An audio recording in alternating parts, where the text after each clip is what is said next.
ರಾಮ ಸೀತಾ ಅದ್ಭುತ ಚರಿತ್ರೆ. ರಾಮ ಸೀತಾ ಮದುವೆ ಕೂಡ ಅದ್ಭುತ ಚರಿತ್ರೆನೇ. ಆಂಜನೇಯನ ಪಾತ್ರ, ಗರುಡನ ಪಾತ್ರ, ಈ ಪಾತ್ರ ಎಲ್ಲ ಆದಮೇಲೆ ಶ್ರೀಲಂಕಾದ ರಾವಣ ಯಾರು? ಶ್ರೀಲಂಕಾ ರಾವಣ ಮರೆತೋಗ್ಬಿಟ್ರು ಎಲ್ಲರೂ. ರಾವಣ ಮತ್ತೆ ಹುಟ್ಟು ಬಂದರೆ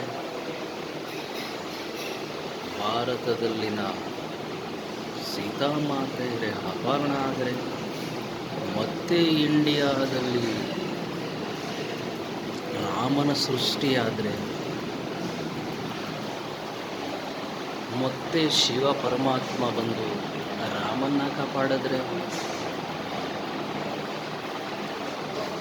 ರಾಮರಾಜ್ಯ